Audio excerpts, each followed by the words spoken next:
Hello, everybody. Welcome to Nintendo Pow Block here on Boss Rush Network. I'm your host, and nice and excited Eddie B. Joining me is the one, the only Bossman himself, Mr. Courty Dirrig. Hello, good sir. Yes. Hello. It is a wonderful Monday night here. The Browns are currently winning, and there will be live updates this entire podcast. If you are listening to this on Wednesday, well, you already know the score of the game, and if they won or lost, but I don't, so don't ruin it for me. And of course, we got the talented TikToker herself, Miss Courtney Woods. Hello, yes. I'm in a new location because I went trick-or-treating. Yes, everybody, we are recording this episode on Halloween. Hopefully, you guys had a great Halloween weekend, that you got to trick-or-treat with family, with friends. For some of you adults, hopefully you had some awesome costumes. If you follow me on Twitter at that retro code, you get to see my impression of Adam Hunter for Streets of Rage 4. Thank you, Corey, for making that face. And yes, as everybody can see, I have blue in my hair. It's gonna be washed out. But I asked Corey, we was talking. I was just like, should I do Power Block with my blue hair? He's just like, yes, do it. So I know you guys probably can't see it well, but if you go on my Twitter page, you'll actually be able to see me in my costume while I was at work and everything. We literally was busy at work, but I'll get into that a little bit later. You say that. We was. Courtney, how was your weekend? How was your week? It was good. My weekend was pretty quick. I blinked and all of a sudden it was Monday and I had to rush around and get costumes ready. And then tonight, it's pretty chaotic. We're waiting on pizza now. Pizza. Yes. I'm very festive. I got little spider earrings. So, I don't have blue hair. I wish I did. But, I'm almost there. I'm somewhat there. Yes. Corey, how was your weekend? How was your week? It was all right. We went trick-or-treating. I got COVID boosted, my second booster, and yes. made me not feel great, but that's okay. It's just it's the risk you got to take to not be sick, is to get sick. I don't know how that works, but I got it. And we went trick-or-treating, and I posted some pictures of my kids on Instagram. So if you want to see them, they're over there. My son was Woody from Toy Story, and my daughter was Mirabelle from Encanto, and it was super fun. So, yeah. And I played some games also. Not a lot, but some. Dad, you didn't go as a... I went as a cosplay? dad, making sure his children didn't run too far. So that was a hoodie, a hat, and pants. Mm-hmm. Blue sweatpants. It It wasn't a hoodie though. I had a long sleeve light blue shirt with a dark blue zip up jacket and some medium blue sweatpants. So I was very blue yesterday. Okay. Was it cold in your area for all that, or? It was kind of cold. It was like 50s. It was like so. It was like 60, 61 when we left, and when we got home, it was like in the 50s. So not good later on that night. Yeah, not like super cold, but cold enough to where you're. It was that perfect temperature of like, I know if I don't take a jacket, I'm gonna get cold, but I know if I wear the jacket, I'm gonna be hot. So I don't know. Makes sense. Huh. It's hot. Well, it was like 70. Well, for me, had a great Saturday. Got to play some games. Had an adventure Friday actually after work. So I get off of work. I'm about to hit the Best Buy, and I pull up my order because I'm getting ready to go in and pick up Bayonetta. And come to find out, they canceled my Bayonetta order 3. I'm like, what the heck happened? And I think they canceled it when they was trying to cancel my Mario order. It's very weird. So I went in. Too. Yeah. What are you doing? In. What are you doing? I don't know. I went in, I seen Bayonetta 3, I picked it up, but then I also seen another thing, and I'm gonna do that for when we get to our show and tell. That I picked up and everything. That was kind of my Friday a little bit. Um, Saturday, like I said, I had the day off playing a lot of playing games, and then Sunday, um, I had a bad cough and everything. I took some medicine and stuff, so I'm still trying to recover from last week, everybody. Um, but actually had a certain meal that I'm going to talk about is Nintendo and everything. But I actually had a real busy just Saturday, just Sunday. But they were telling me Saturday, our candy was disappearing from my job because people were buying so much. And I had told them earlier in the week, I was just like, hey, you guys, get prepared for the weekend because we're about to sell a lot of candy. It was just like, oh, that is right. They did not expect how much candy we would sell within 2 days. This I was telling Courtney, um, that this woman came in. She asked for some Halloween candy, and I said, I don't got much. All I got is this and this. It's just like, that would teach me to stop waiting for the last minute to get Halloween candy. Lady, it is 5 o'clock at Mm-hmm. night where they are all trick or treating. We had this candy from mid September, and you want to Yeah. say that you waited for the last minute? Man, Mm-mm. I think just by today we probably made $2,500 in candy alone Dang, that's a because lot. people were buying bags, so they orders was coming up from 70 to 100 some dollars of them just buying candy. Yeah. Hmm. So Candy, uh man. It's everywhere. It'll get you. Candy. Candy. yeah. So we're glad that our Halloween candy is gone and out the door. They said Target and Walmart and Jewel, our grocery store, were all out of it. Yeah. So I went to Walmart this morning and they have like not even costumes. No costumes, no layouts, no nothing for even the clearance section. It was just gone. I was like, dang, like I'm ready for Halloween clearance. What the heck are they doing? There was yeah, nothing. nothing. So and normally around this time, for people who don't know, farmers get ready to buy candy because they feed it to their cows. The corn, Really? yeah, the corn syrup is the replacement substitute for corn feed. So That's. Hmm. yeah, so there was a shortage in corn feed a couple of years back, and they didn't know what they were going to do, how they were going to feed their cows.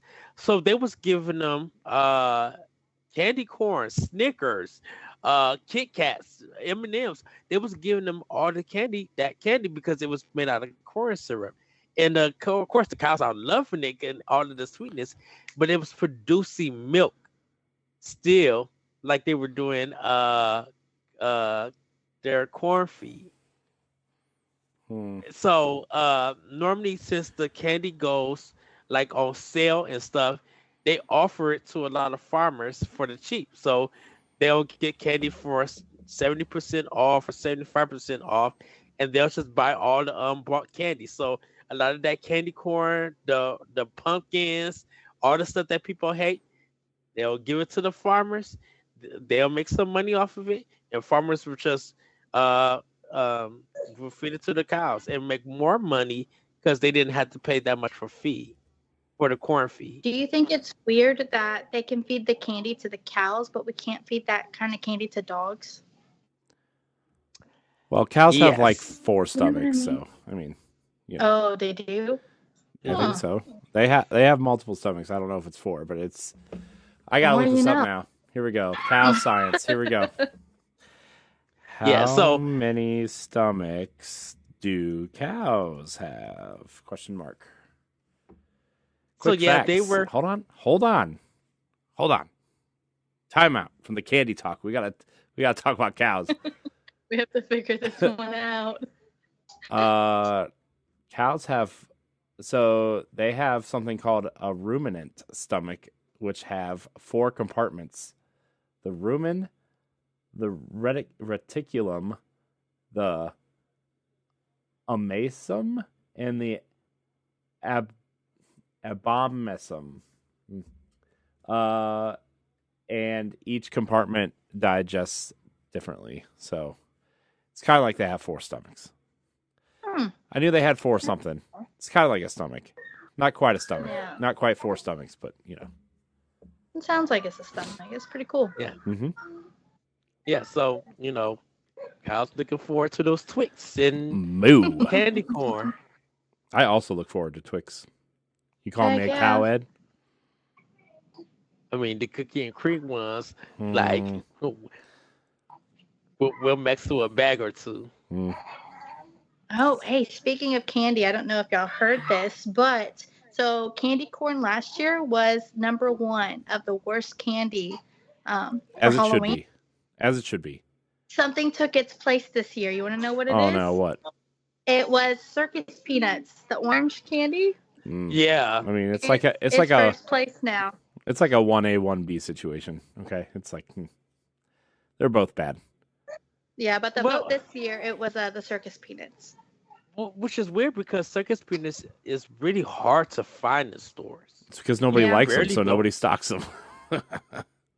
Because I know when I eat them, they just melt in my mouth. Oh, they're and disgusting. everything. Gross. They have a weird aftertaste.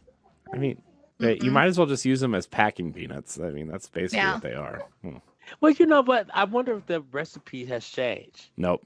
For it. No. It's 'Cause been the last- same. It's been the same for 337 years. Okay. I mean, last That time one, I had. candy corn, and there's something else, black licorice. It's all been the same formula since they started it. They've Well, never changed it. Black licorice, I can understand. A reason I say for the peanut one is that I haven't had it since the 90s because wow. it was hard. Yeah, it was hard to find in stores. So I don't know if the taste is different of have to like the send you new some. company have it. Yeah, because that's kind of what happened with Hosties. Is that Hosties changed their formula after they closed. Yeah, them and Bluebell did too.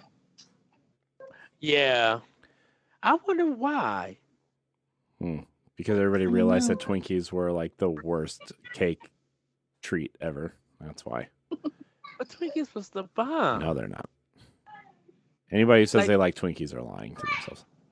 Nah, the banana Twinkies are delicious.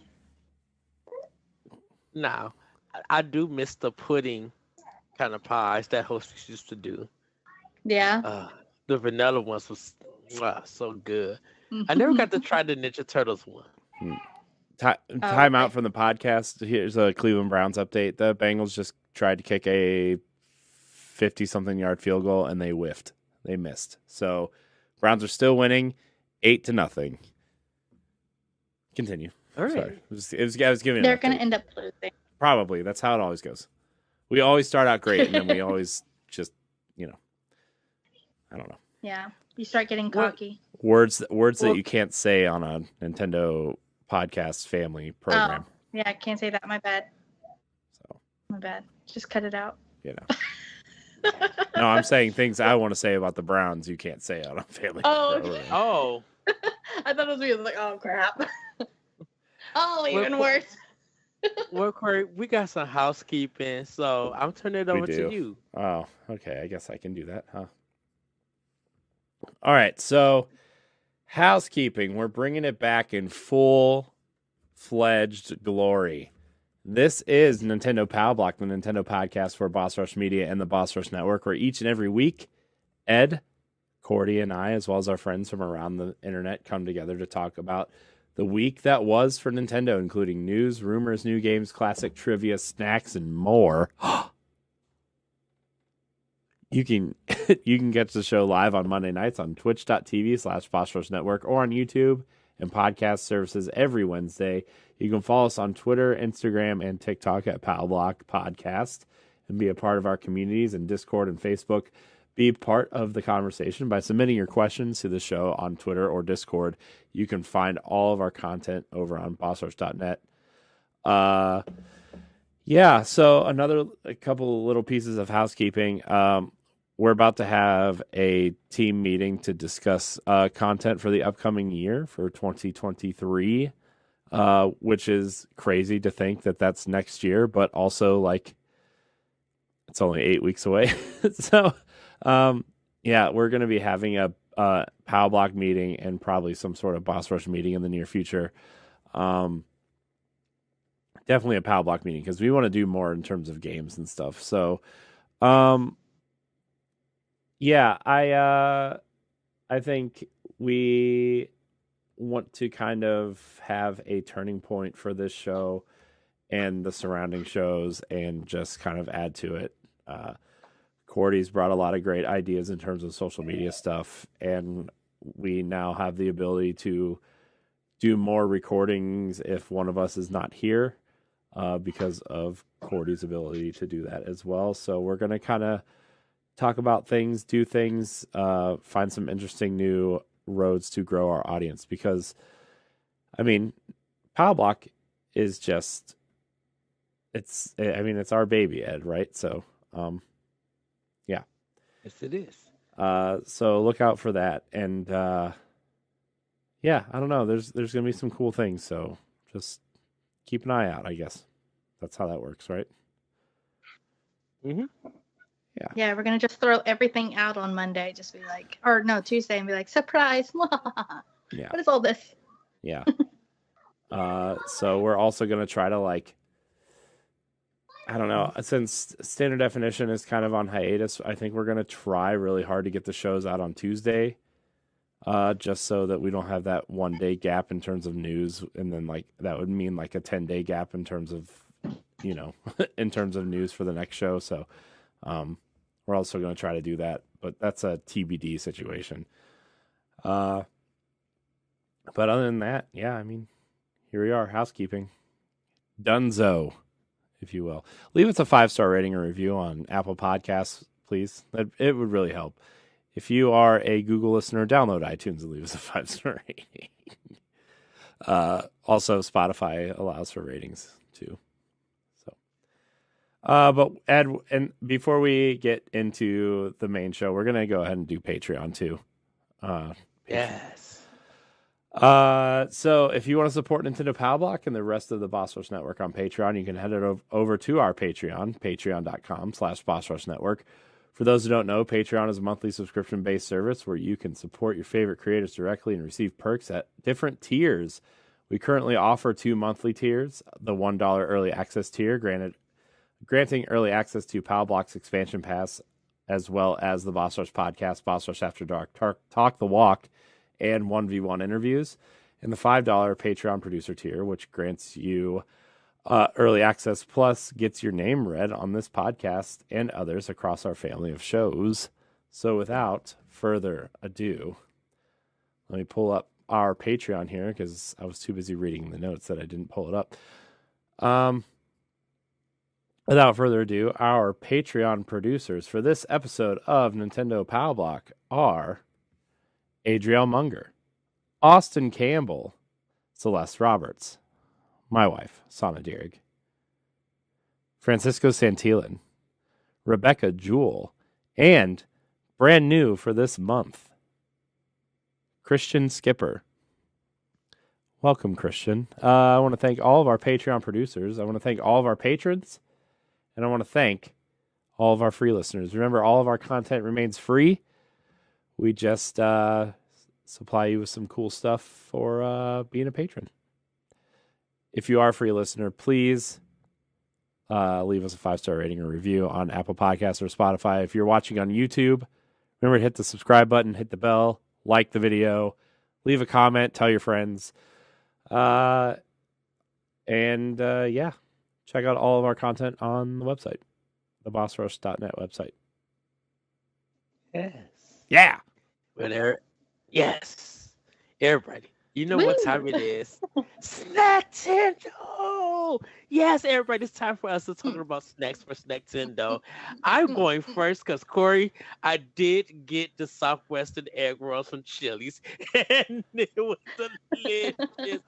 Oh, it was so good. I'm telling you, man, good Tex-Mex is just delightful.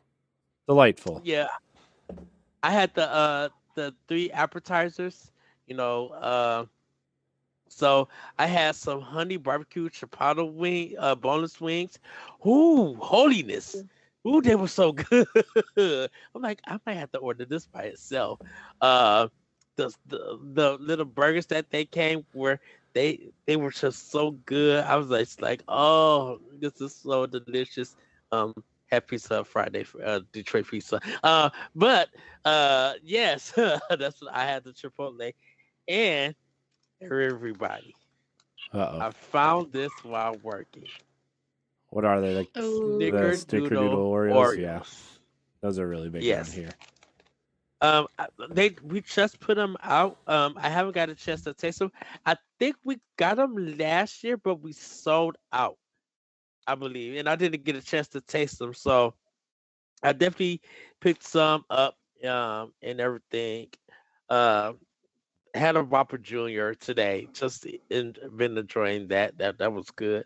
But that's kind of what I've been snacking on. I was excited because that Southwestern egg roll from Chili's is so good. It's kind of so. This is the weird thing about me, everybody. I love the egg rolls from Chipotle, but like if I go to a TGI Fridays, I want the pot stickers. I would literally just order the pot stickers and their mozzarella sticks. I love their mozzarella sticks, but their pot stickers is the bomb. I would literally when to go hang out with my friends and stuff, I would get the pot stickers and the a dark beverage, like a Long Island iced tea. Um, Ooh. Gosh, yeah. you're such a 50-year-old mom. Let me tell you, Have when the I was Long feeling Island iced sick, tea, please. Extra when I was Long sick, Islandy. when I was sick, them Long Island iced teas used to help. I'm sure they Very did. good.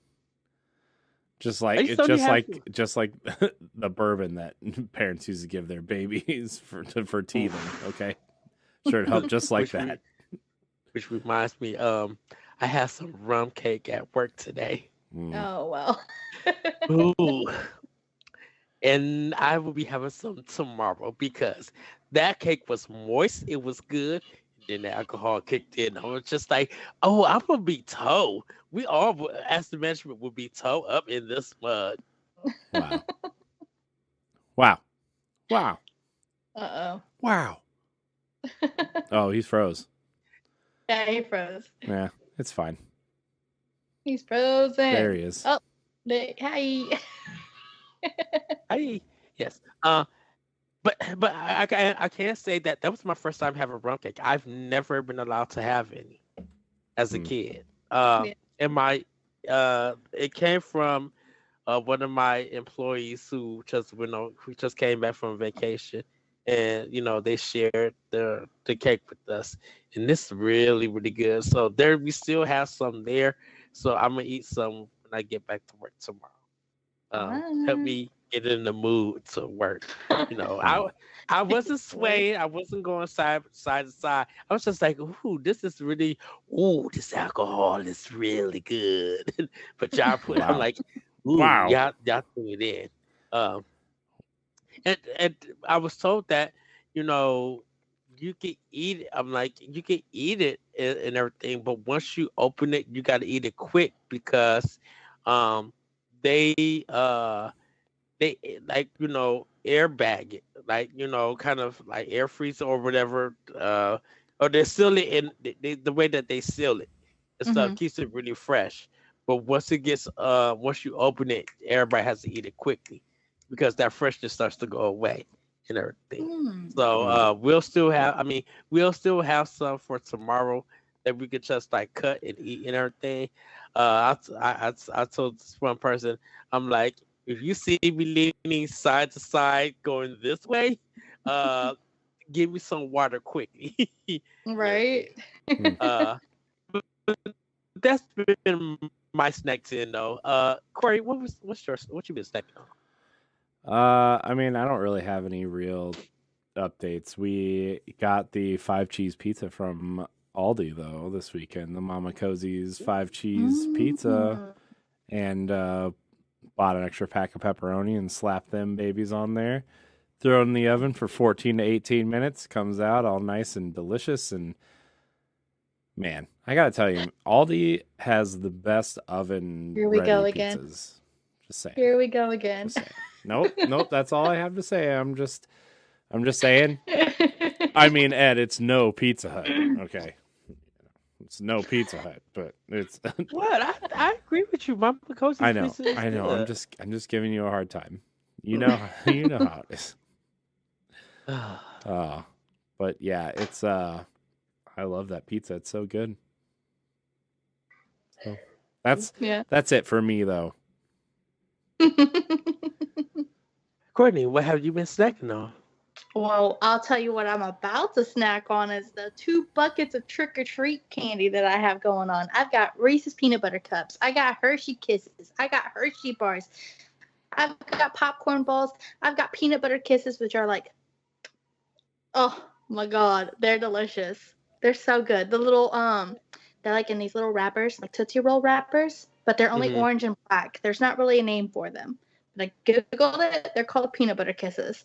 I am praying to the gods there are peanut butter kisses in there because that's the main Halloween candy that I want. It's the only thing that I need. I'm ready for it. They come in 2 color wrappers, the orange and the black one, right? Yeah. Yeah. Oh my God, they're so delicious. That's all I want. That's all I'm hoping for. I'm gonna open it and like, oh, peanut butter kisses. They're so good. They're so good. Okay. So that's gonna be my snack Tendo today is the peanut butter kisses. I'm gonna pray that they're in there. All right. Well, everybody, it's time for Playing with Power. Corey, what have you been playing with Power?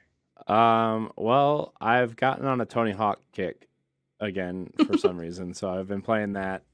I don't really feel that I need to talk about that game. Sure you do. I just really enjoy it. It's kind of mindless at this point. It's all muscle memory, and I gotta say, plays really good on the Switch. Got that 60 frames a second update about 2 months ago, and let me tell you, boy, does it run like a dream in handheld mode. That's all I gotta say. I mean, look, you want to talk about some good Switch ports? That Tony Hawk Switch port, pretty good. It is. So, speaking of pretty good, finally got to the 8th dungeon in Link's Awakening. So finally. I know I only have one more dungeon to go, and I think I've beaten the game. So I've been really putting it off, but I should probably beat that game before I continue with other games. It's awesome. Gosh, I love Link's Awakening. It's so good. It's so hard. Here's the thing. It's hard, but it's not hard. It's 90s hard, which is just it's 90s hard. Which is just like, oh, you gotta trade the shoelace for the magic mirror to move the rock to, swim. And I'm like, shut up, Ed. Yeah. I don't want to hear your garbage. I don't want to hear your garbage thoughts. Ed, I can read your brain with the face that you're making. You just stop it. You just stop it. Go play, I don't know, Bayou Billy or something and tell me how easy it is. Wait a minute. Hold on. I would never be playing that mess of a game. Oh no. At least you didn't get the racist ripoff, The Adventures of Tom Sawyer, when you were little, okay?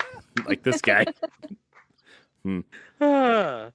Of course, I didn't really realize it was racist until I was about 15, and I opened my NES and tried to figure out which games I had and which ones I didn't, and then moving on.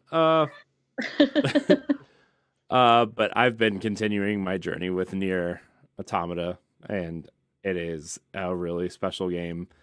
I really love the combat. I love the world. I love the story they're telling.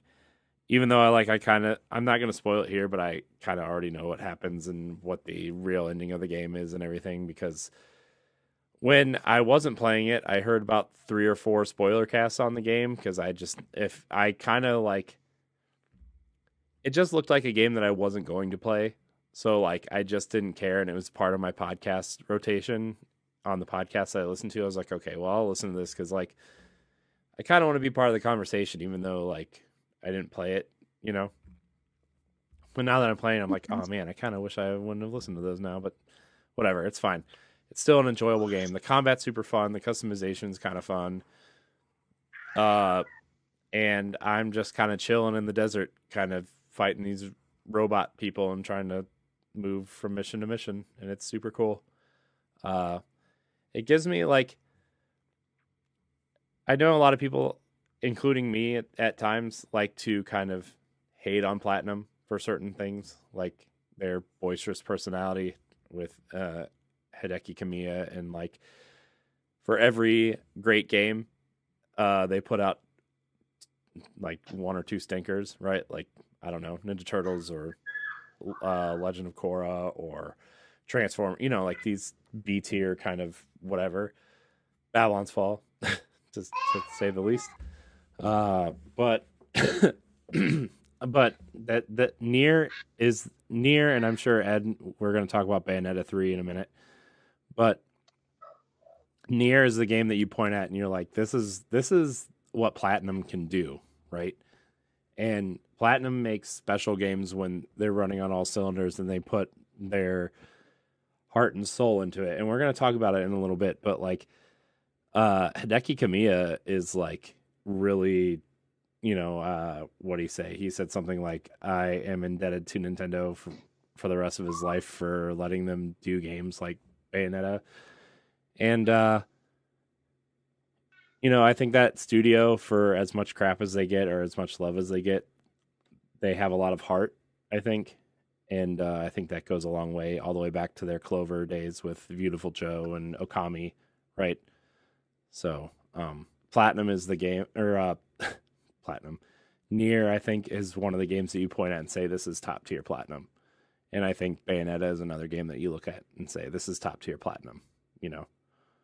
So, I kind of think like you look at Vanquish, Astral Chain, Bayonetta, Nier, and that's the Platinum that people love, right? And yeah, I really hope that Bayonetta sells well, and I hope that Nier, this long tail sales of Nier, really kind of put them in a financial position to be successful, because you know they haven't really been the best financially in a sense. So we'll see. But Nier is a great game. I do recommend it to everybody, and I kind of hope they kind of look at putting that the remaster of the first game out at some point on Switch. I know it's not the same type of game, but I like the world. I like the characters. I like the story they're telling, and I think it's really kind of. I know it's a story that a lot of people have told before, but I think it's a unique spin on this story, where humans create AI and AI kind of take over, and then humans kind of build robots to fight other robots, you know. So I mean it's basically Terminator, but you know, with a unique spin on it. And so that's kind of like my big push. This is the surprise game for me this year, and I really enjoy it. So it's made me put down other games. Like I was really, yeah, like I was legit going to. I was planning on talking about Mario plus Rabbids the next month or two, right? And I have just totally I forgot that game existed, essentially. Which is fine, because I know other people like it. Like I know Stephanie likes it, which I would like to get her on the show to talk about it at some point. Right within 2 weeks, we'll have her. Yeah. Because I think that'd be enough time. Because like I said, I just got the game. I didn't get a chance to start it or anything. But I think that'd be enough time that people who got the game got a feel for it, then they could come on and talk about it. Yeah. But that's all I've been playing really. Are those games. Okay. Courtney, what have you been playing with Power? So I've been trying to do this since I think we have like 9, 10 weeks left of the year. I thought I would do like 10 games, 10 end of the year games like that I've been playing. And so my starting out game that I played this week was actually Pumpkin Jack. Ooh, the platformer. It's a really good game. I thought I When did it come out? 2020. Yeah, I was gonna say like 2 or 3 years Yeah, it was a ago. while back ago. But it turns out that like only one person really created it. It's like more like a indies game. Okay. Yeah, but I mean like the style of it, and I was actually going through the Pumpkin Jack Instagram, and he's like talking about like the idea of the game and the concept of the game. It's pretty much like the Pumpkin King. It's basically his story before he became Jack Skellington, kind of. It's like a fan based story before he takes the pumpkin off, kind of. But it was really good. I really liked it. I think you posted some pictures, right, on your social media. I did. I think. Yeah. Is it a platformer? Yesterday. Mm-hmm. Yeah. Yeah, it's a 3D platformer. Yeah. Okay. Yeah, it was made on Unity, I believe. Yeah. I think when you. Go ahead, Corey. I was gonna say I think Mark Harriman of Secret Friends Unite really likes this game. Somebody we know like really talks highly about this game, and they were talking about it the other day. I think it was Mark. By the way, listen to Secret Friends Unite co-op mode. Just gonna shout that out. Yeah, I'm gonna have to pick it up because for some reason I just never heard of that game. That surprises me. This is totally your jam, Ed. It is. I feel like it would be. When we were talking about spooky games, I think the last podcast, I stumbled upon it and was like, I'm going to try this. Why not? And I got hooked like first 5 minutes. And it's a short and sweet game. It's not too complex, but it's not too crazy long to where you can't understand the story either. Okay. And maybe it's something that maybe someone did do some coverage for this indie game, but it just fell under the radar. And like a lot of people weren't talking about it. So they need to. Yeah. It's basically to me, I feel like it's been underhyped or underappreciated. I think that's the word. Yeah. It needs a little bit more love for sure. Okay. Was that it? Yeah. What about you? What were you playing? So Bayonetta 3. I'll get to Bayonetta 3, trust me. I spent Saturday, my day off, playing a lot of Xenoblade Chronicles 3. And because I wanted to get to the ending to this game. And boy, what a ride it is. The final boss battle is 5 battles. I'm like, oh, are you serious? And if you lose one, you got to do it all over from the beginning. I'm like, no, my lid's on. Not this. But I played that a lot of that Saturday. Just like I said, just wanted to get through it. Like I didn't focus on Xbox. I didn't focus on PlayStation or anything like that. Now, Bayonetta 3. Let's get into it, Corey. I popped it in, let it do this update, and I got to say, I love this title screen. Oh, yeah? I looked at it, I'm like, oh, I need this as a desktop when I get my new computer, because this is beautiful. Yeah, how's that going, by the way? I am waiting. It's all in progress. I'm trying to get the one because you said get the one with the i7, and a lot of those ones. Look, with the all i7 I care about is if your computer has 8 gigs of RAM, so we can use Zencaster again. That's all I care about. And that's why I'm waiting and I'm saving up. I'll probably have it at the end, closer to the end, or probably to the closer end of November. I'm saving up. I'm not buying too many games. That's what you deserve. You deserve to wait so you get the chef's kiss of a computer. Yes, or a laptop, whatever comes first. So that's all in the process. But I started the game, and hearing the story on how everything goes, I'm like, oh, Platinum's going for a very dramatic story. And what they showed, they haven't showed this in the previews or anything, but it reminded me of when they first showed off Bayonetta 3, announcing that it was coming, and it showed how she was shooting and fighting whoever, but in the end, Bayonetta loses, and that's all in the trailer and everything.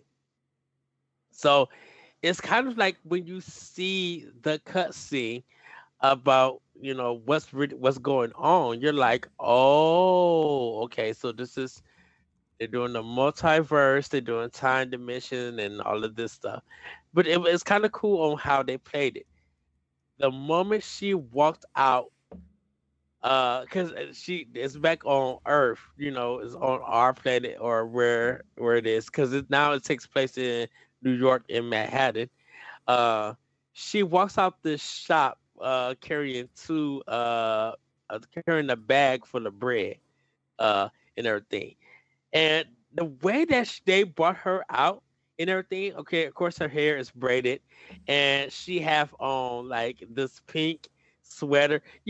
Courtney, you might have seen this. It's the shoulderless sweater that's like it's right here, and you see their shoulders and Oh everything. yeah. Yeah, and whoever designed that, I was just like, oh, she's a fierce diva on a Saturday morning. Yeah. Like she just came out. She came out looking correct. I was just started taking pictures of the cutscene because I'm just like, oh, they really designed Bayonetta well. Some craziness happened, and you get into the actual fighting. I love this combat. This combat feels real smooth and quick, and I don't know if it's at 30 frames per second or it's at 60 frames per second. I couldn't really tell. I mean, it feels like the Wii U version, but it was just like, man, this combat feels quick and yet flashy. It feels really, really good and Mhm. everything. So, and then I started getting into controlling the monsters that she bring out and everything, and learning them. I now want to take time and just go into practice mode and learn combos and Yeah. and get them down. I will say I had trouble with my witch time, dodging at the right time. So I got to practice more on that. It felt very weird. I think I was off or something, or it felt like it didn't like start when it should have and everything. So Yeah. there's a lot to learn and dive into. I haven't gotten to Viola yet. I can't wait to play her levels and everything. But just the first, just the first like level out after the prologue, at when you get into the game, my goodness, it keeps topping itself.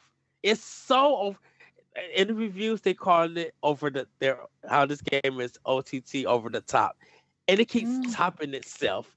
Like I'm fighting this humanoid, this monster, and then this octopus starts coming in and destroying the ship. Like and Bayonetta takes a cruise ship and starts surfing.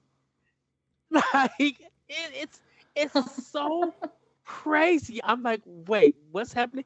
And then they're like, it's so bunkers. And then Radon, Yeah. Corey, Yeah. why did he have that outfit on with the little penguin and serving pizzas or whatever with the little hat with that hat baseball? I'm like, why is he in this Scooby Doo van selling? It's bonkers funny because his bro died with this black Freddy Krueger shirt on. I was cracking up, but it's so good.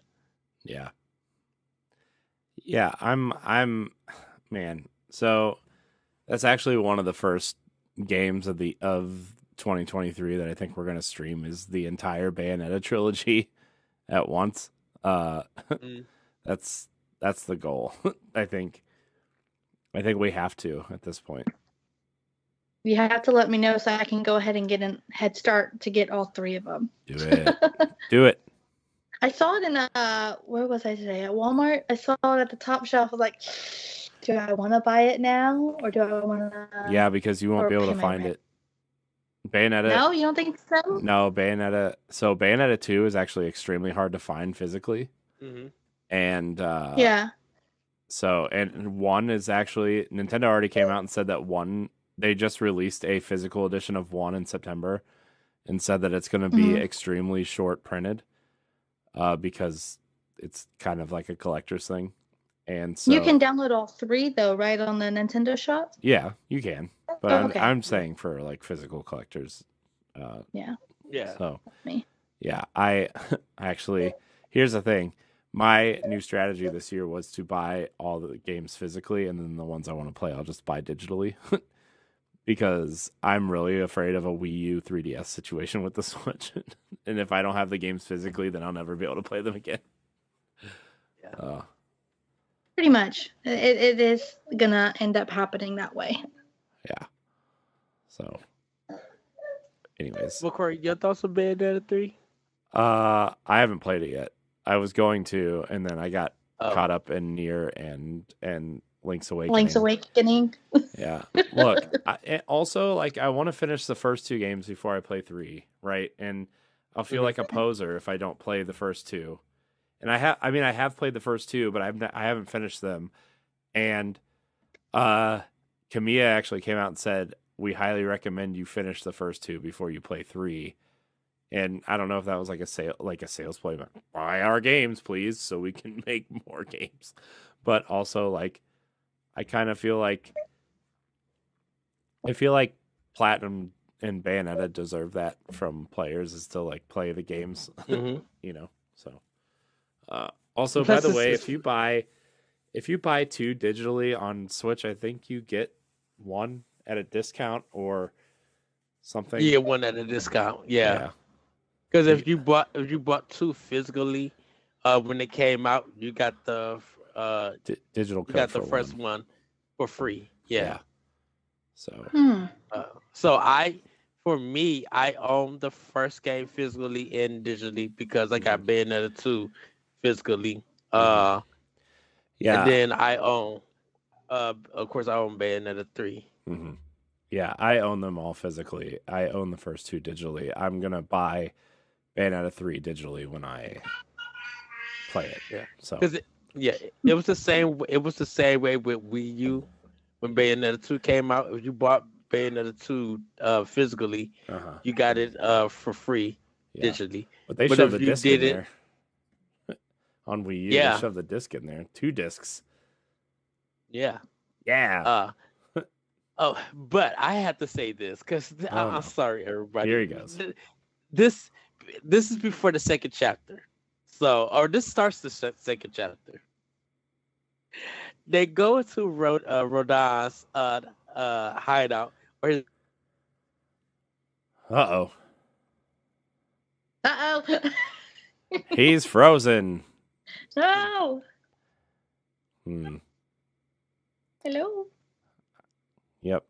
Oh, there you are. Okay. So there's a shop in which is Rodin's shop, and you're kind of finding out the story of what's going on, why all of these humanoids are showing up on the planet and everything. And it gets close to the end of the cutscene, and you know, Viola, she's about to get into this long monologue and everything.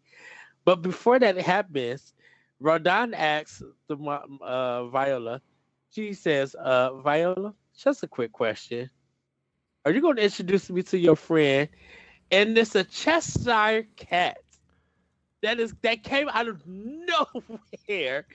And you're looking at it, and it's just like, wait, who is this thing? What is this thing in this cutscene?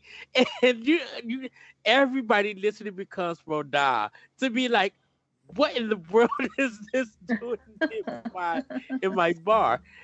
And he pops out a bicycle, hops on, and he looks literally like a Cheshire cat. And Viola's just like, Cheshire. and the cat goes meow and scoots off. Oh, it's those bikes that have the big wheel and then at the back it's a little wheel. Yeah. Is that kind of too? The cat is on there, and I fell out laughing to be like, oh, they took the serious moment and made it literally comedic because it was just like, where did this come from? I mean, I feel like Bayonetta 3 is going to have these touchy moments and interesting story beats, but I feel like the comedy is going to be so much on point and everything. Cause it knows how to balance seriousness and comedy at the same time. So Right. I can't wait to dive more to Bayonetta 3. I am loving this game. I can't wait to play Viola and really dig into this game. And I know a lot of people said they had just beaten it and everything because they said it's about 12 hours. So people kind of beat it over the weekend. That's But a lot of crazy. Yeah, yeah, a lot of reviewers are saying that yeah, you probably would beat it quickly that's if you great. just go straight through. But they were just like the combat and there's so much lore and stuff that's so deep into it. There's a lot of replay value to it that people are going to get Mhm. and Yeah, everything. plus like I mean, these games are designed to replay, so you get like it's like Devil May Cry, right? Where you go back and replay Hmm. with your new moves and your unlocks and get higher scores per the level and stuff, right? I mean, I know I know this generation of gamers scoff at like a 12-hour game, but gosh, that excites me so much because that means I might be able to beat it in like a month. um, look, to me, maybe we should do expansion pass on this topic, but just for me, like I would spend $60 on a 12-hour game if the 12-hour game is a solid experience, right? Like you Hmm. look at games like Tomb Raider and Uncharted and you know, Link's Awakening and Metroid Dread, like these smaller kind of really robust, like dense experiences, but like all wrapped up in a 10 to 12-hour experience. I would much rather spend $60 on that than something like, as much as I love Assassin's Creed Odyssey and like the RPG natures of these games, and I think that a lot of people get a lot of bang for their buck for those games. Like you look at that map and it's so intimidating. It's like I don't even know where to start. I don't know where to go. I just want a designed experience that will, give me a great week of gaming. So, Yeah. Hmm. and then you have all the free to play stuff, which is just like you know, that stuff. So, well, everybody, that's been playing with power. It's time for a show and tell. I have some stuff to show and tell. Do it. But Corey, you want me to go first? Do it. I mean, the only thing I have is Bayonetta 3 physically. That's all I got. I bought the regular edition. It's over on my shelf. Okay. I think that I have a lot of Platinum games now physically, and it's awesome.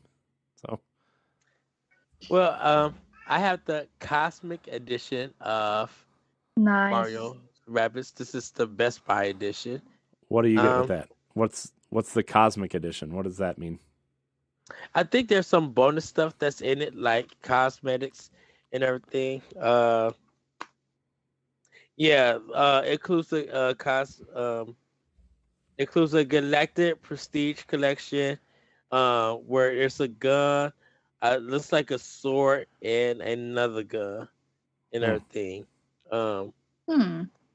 and then it says your pre-order bonus, which is the Mega Bug collection, which is about like 7 or 8 items and stuff. And it's a code that you get that you gotta I think go to Ubisoft and put in and you'll get those. Um I got my Persona 5 Royale. This is the collector's edition for the Switch. Oh So no. the box copy is like this.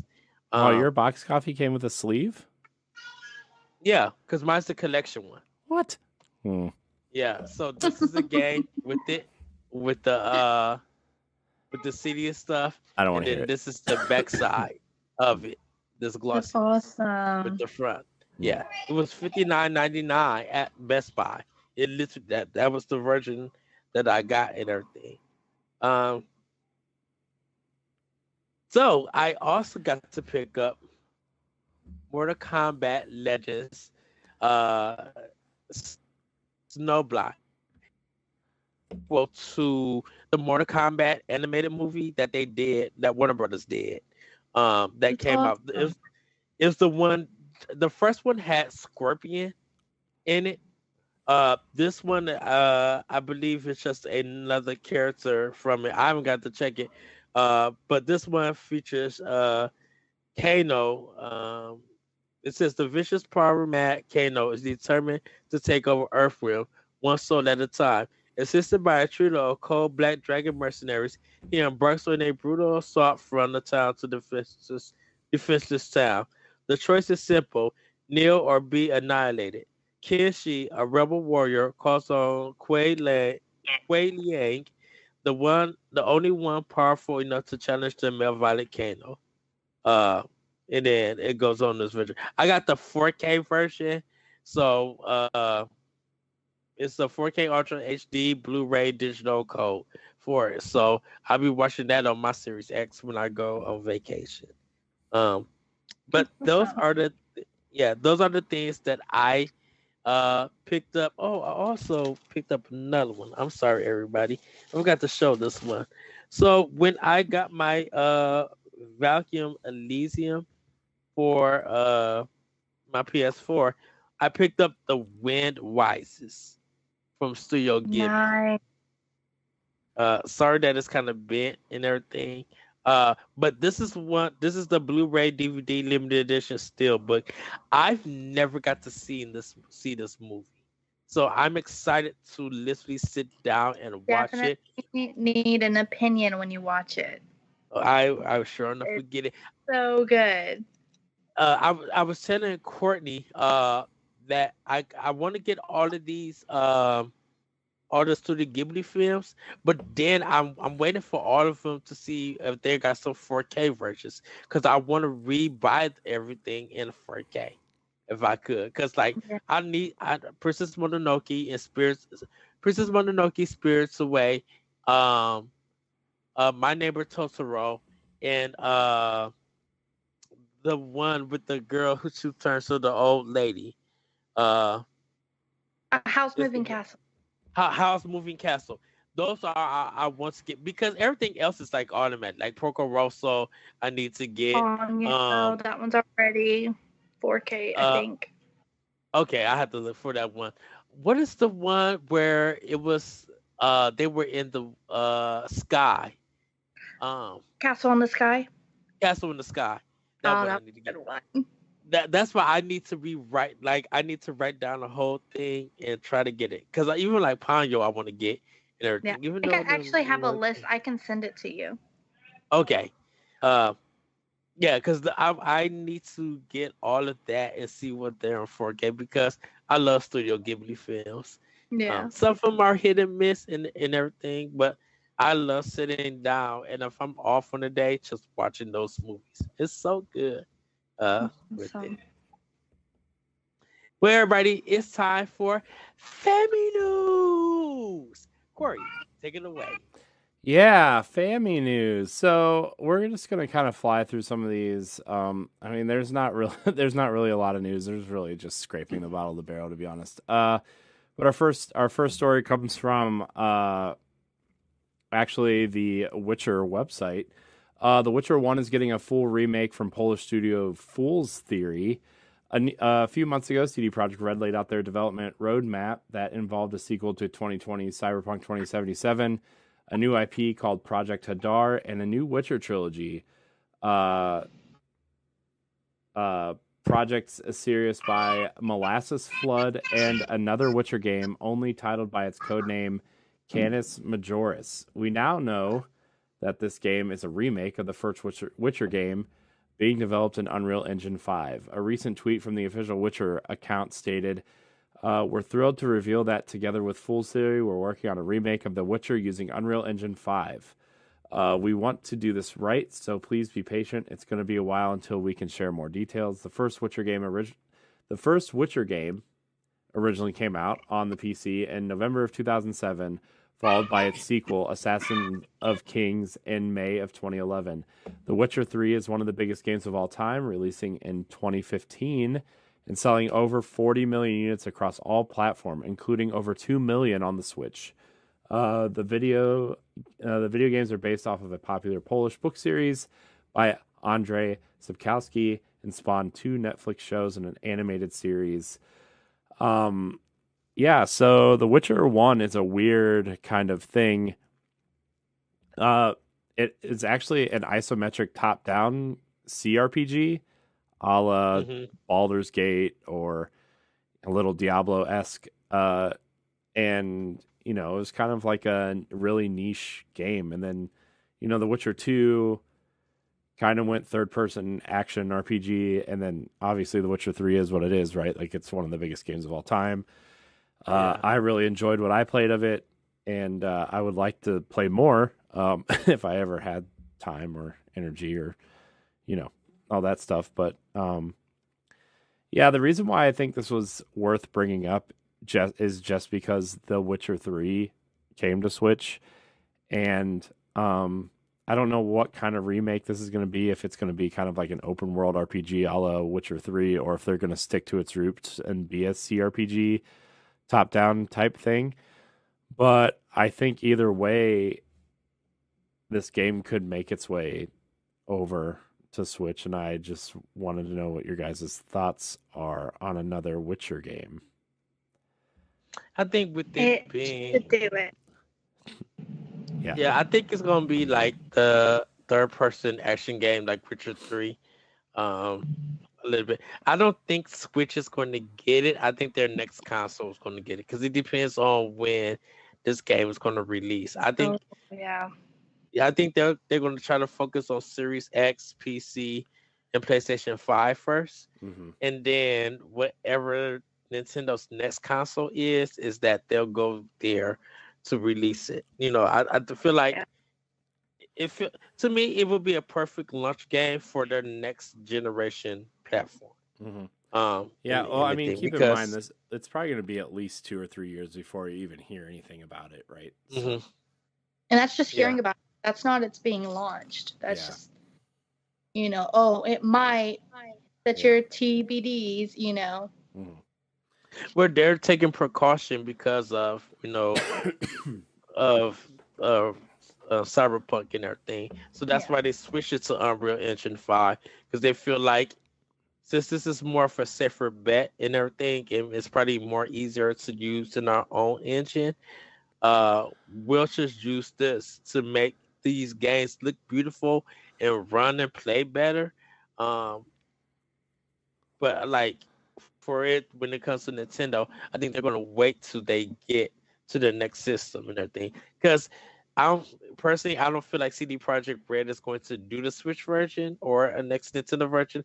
I think once again they're going to have somebody else supporting it, because once again it's not a game that CD Projekt Red is going to be developing for Nintendo from the ground up.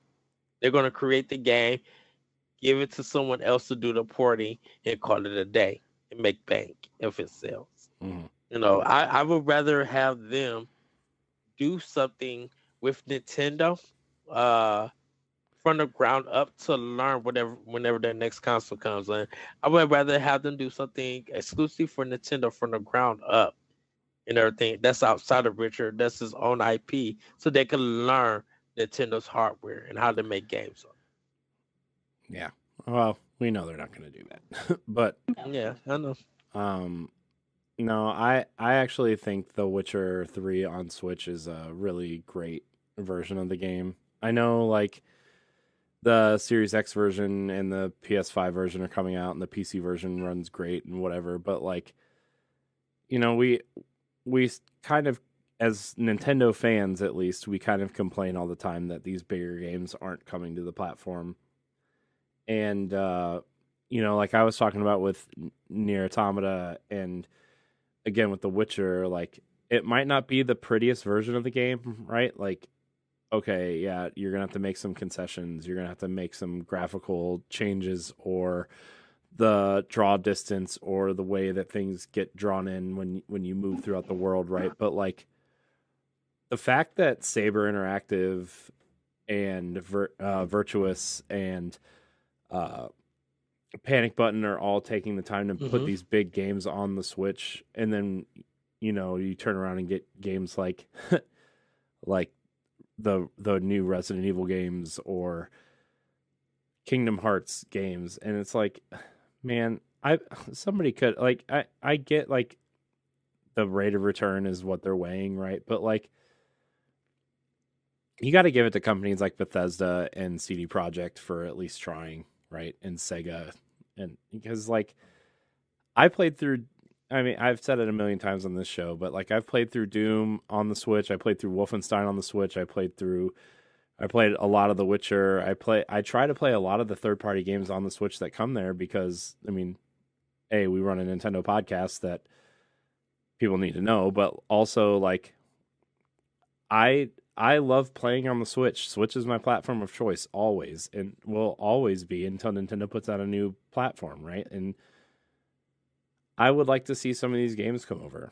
Don't get me wrong, I enjoy my Xbox. I think the experience is great. Like I play a lot of games over there, but like a lot of the reason is because I can't play them on the Switch, So right, you can't play your Destiny on the Switch. Yeah, no.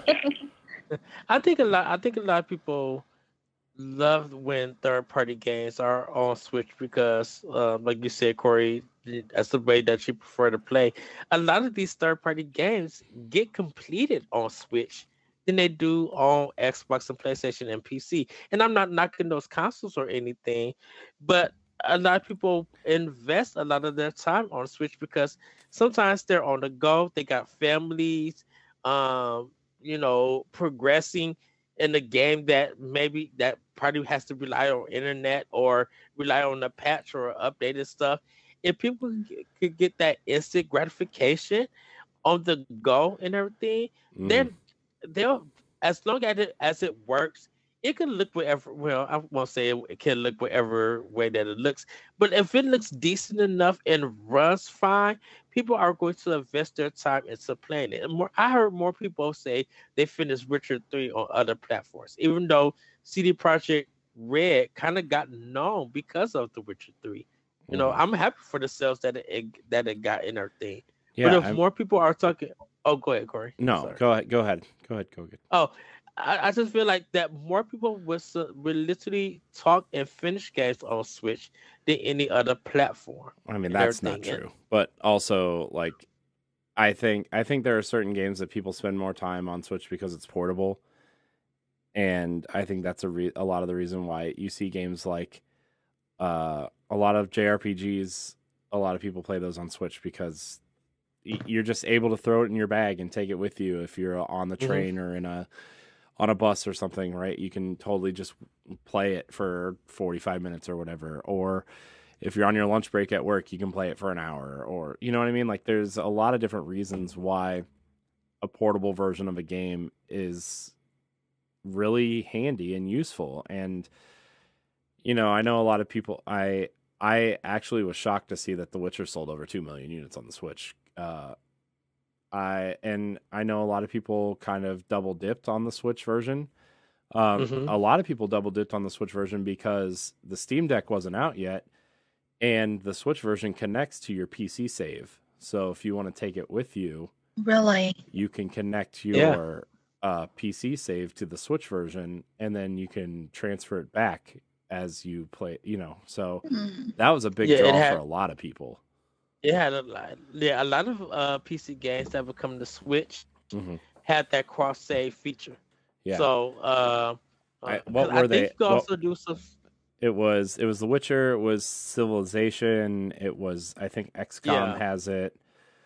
I think Divinity 2 had it. I think. There's a lot of like CRPGs that have it that are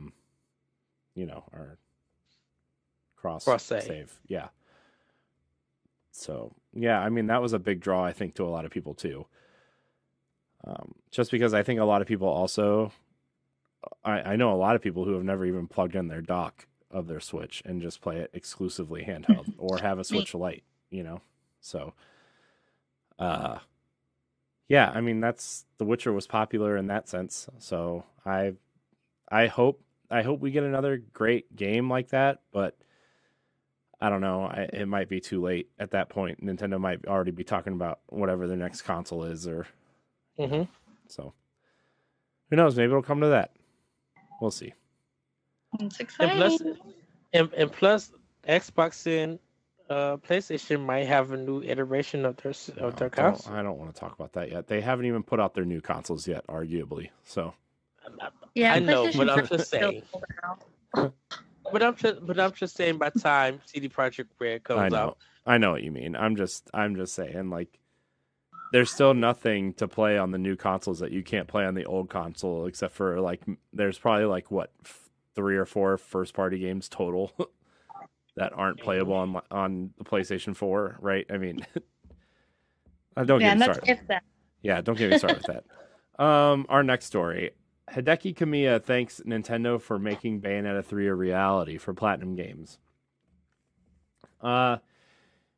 In a recent interview with famous Japanese publication Famitsu, famed PlatinumGames director Hideki Kamiya said that without Nintendo's help, Bayonetta 3 would not have been possible, saying that he was, quote, really happy that his team was able to work on a third entry to the action series. Kamiya also stated later in the interview that, quote, I'm not exaggerating when I am forever indebted to Nintendo. Later in the same interview, Nintendo producer Makoto Okazaki said that a, quote, passionate video message from Kamiya and PlatinumGames was the, quote, final push to give the game a green light to Bayonetta 3. Bayonetta started out, ironically, not on Nintendo hardware, but funded and published by Sega on Xbox 360 and PS3 to below average sales, but acquired a cult following.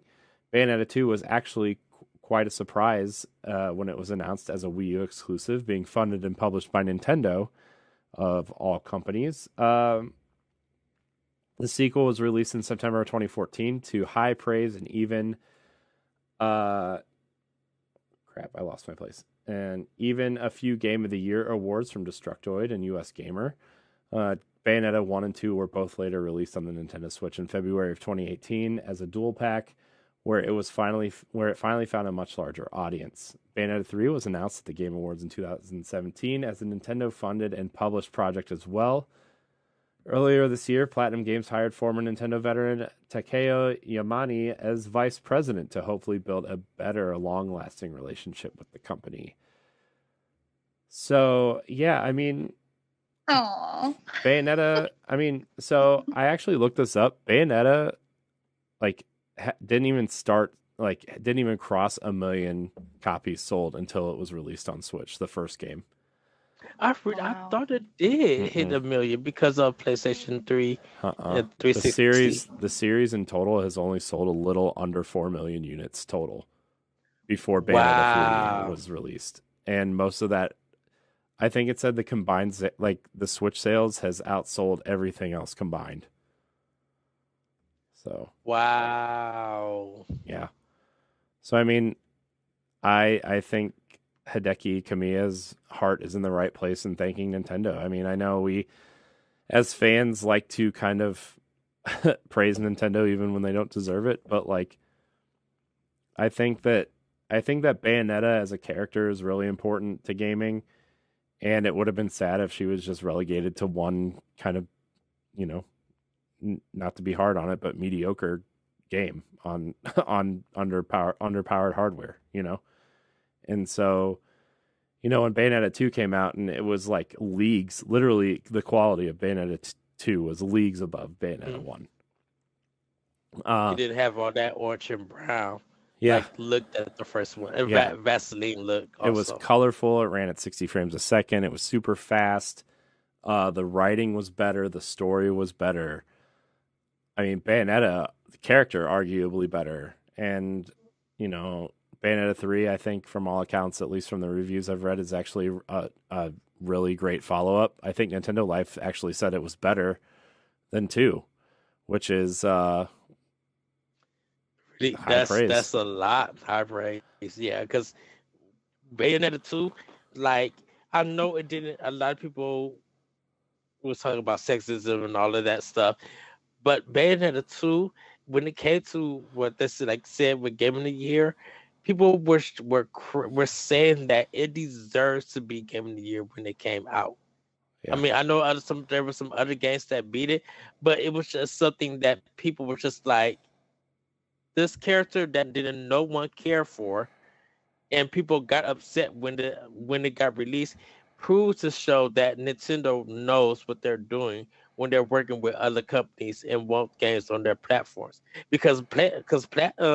Platinum Games, they probably wouldn't have been around if Bayonetta 2 wasn't here or Hmm. anything. Yeah. They work with a company. I mean, yeah, Sega is a good publisher for whatever, but you're working with with a company who knows quality in games, Yeah. and And they didn't. I mean, sorry, just to play off that real quick, Ed, before you continue. Like Sega was in a really rough spot in 2010 when I mean, when Bayonetta 1 came out, like Sega was still trying to figure out who they were, right? I mean, Mhm. now we know Sega is like, oh well, they own Atlas, so like Shin Megami Tensei, they have Persona. You know, you look at Yakuza is a huge series for Sega. Sonic is kind of finally finding his footing again, no pun intended. Like Sega's doing some really I think Sega's doing some really great things right Yeah, now. and I think Sega kind of learned their partnership when Sega started working with Nintendo because of the Sonic and Mario games, Mhm. Olympic games, and whatever you take from that.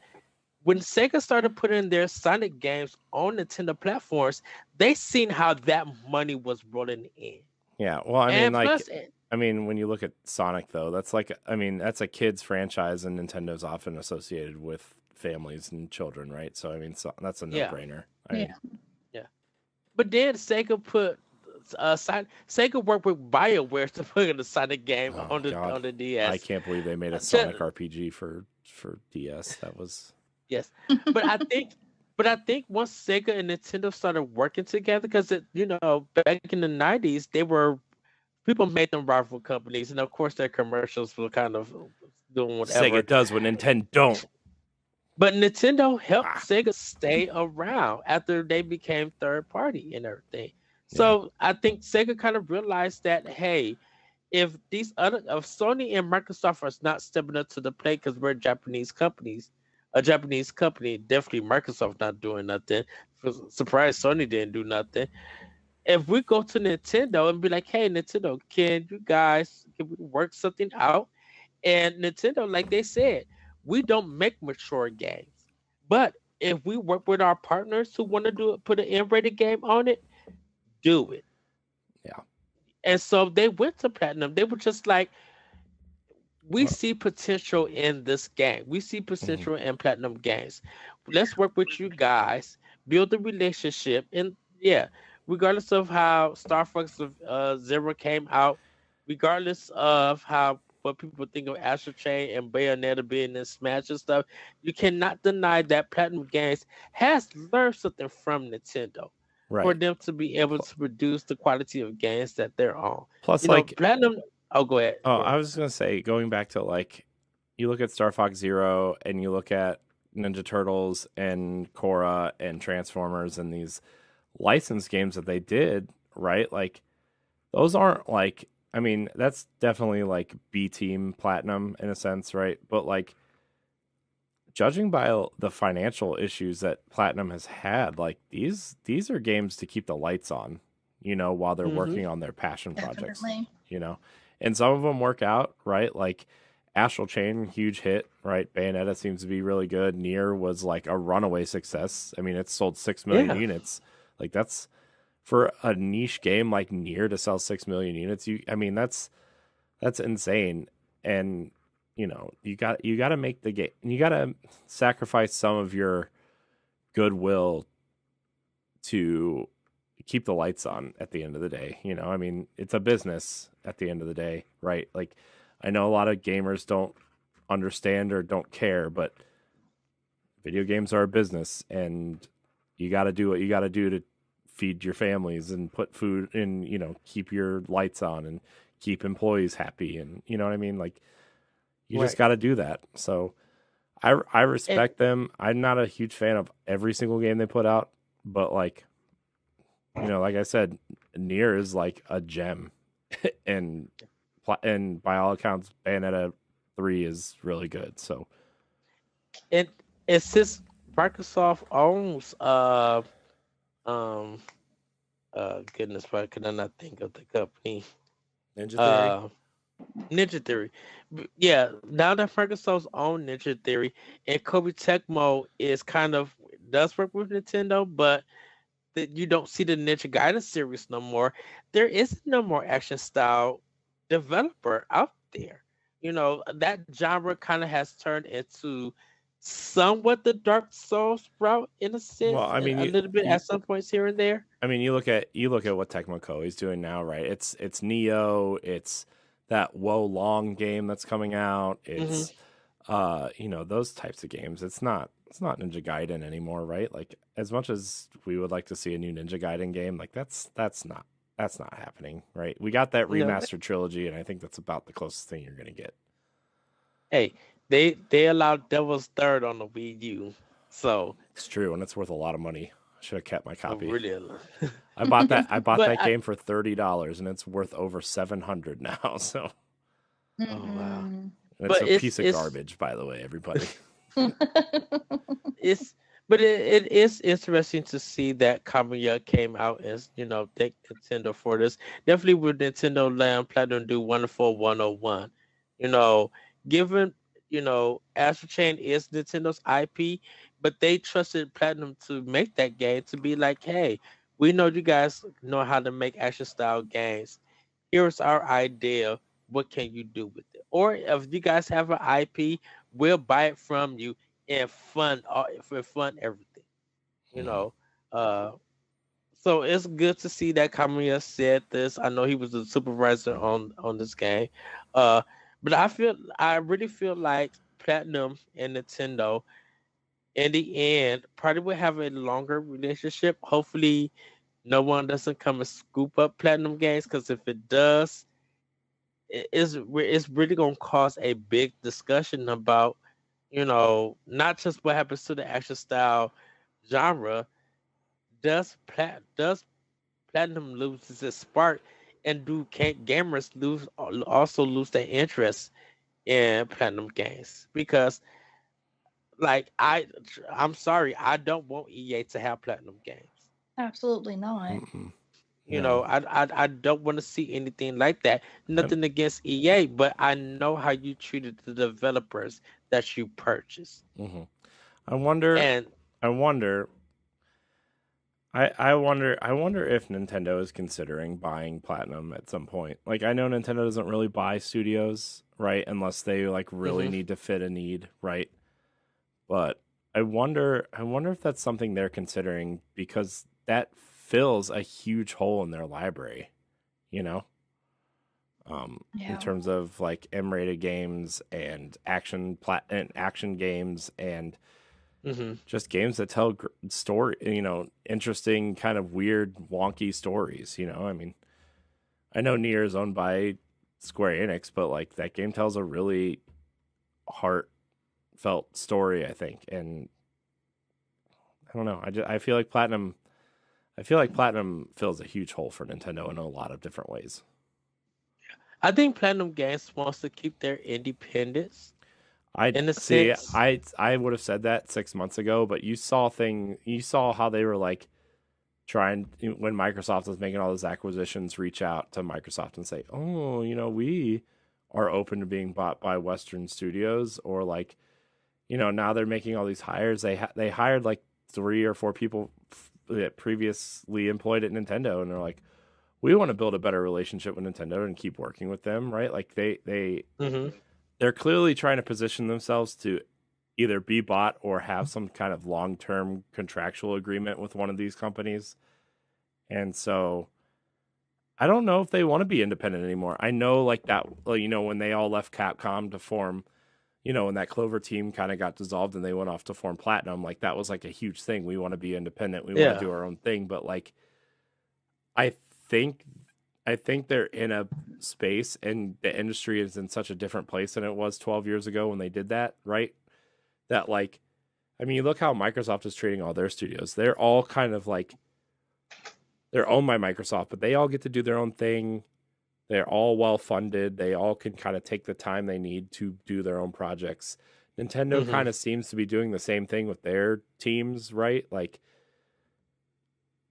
I think Platinum is open to that kind of ownership of like, hey, we want to be owned, we want to be funded, but we also want to be left alone type deal. Maybe it's me, and I probably need to do some research on this. I kind of want to see, did Platinum wants this independence like Insomniac wanted it? I mean, or well, is there a Insomniac's different bought kind now. of independence? Right, but Insomniac had always spoken about being independent, even though Sony funded most of their projects. Yeah, but again, You know, so when but again, you look at Insomniac and they're the same way, right? They want to be independent. We want to work on our own projects, but then they had, then they did Fuse for EA, and then they did Yes. Sunset Overdrive for Xbox, which great Mhm. game.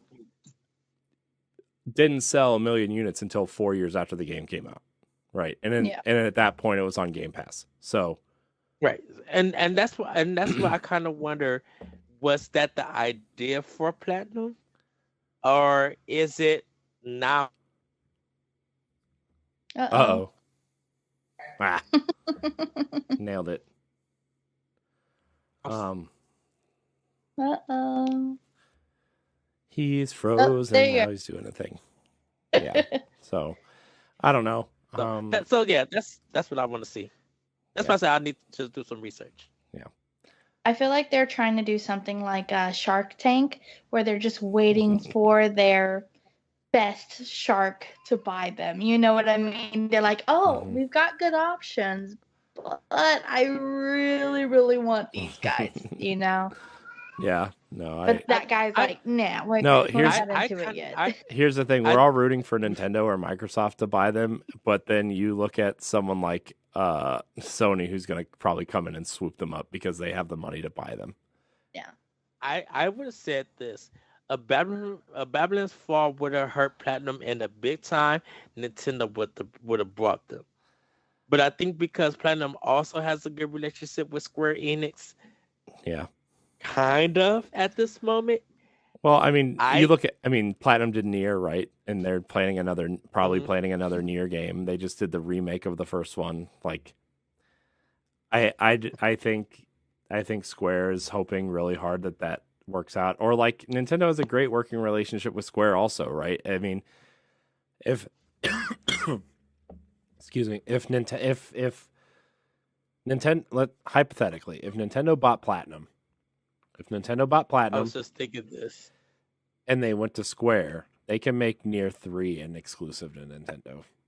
Mm-hmm. That would be a really Isn't interesting. there some kind of brand? Oh, Spider-Man. Spider-Man's just a little bit of everywhere, and I think Platinum wants to be Spider-Man. Yeah, that's fair. Spider-Man is kind of everywhere, except for Yeah, I video had to think games. about it. Ironically, only on Sony Ironically. platforms. Well, yeah, Oh. for now, till Disney has a game. Well, I mean, they had like 7,000 on Activision. So Look, can we just can they just stop? Did EA do one? Yeah, can we just stop announcing Marvel and Star Wars games for now? All right, just Never. give me Epic Mickey 3 and I will be happy. All right. See that right there? I'm for. All right, these next two stories we're going to blow through because we have questions to answer. Another week, another Fire Emblem character reveal for Fire Emblem Engage. For those of you who are keeping up, Nintendo and Intelligent Systems are periodically revealing characters for the latest entry in the Fire Emblem series, Fire Emblem Engage. This week via the official Japanese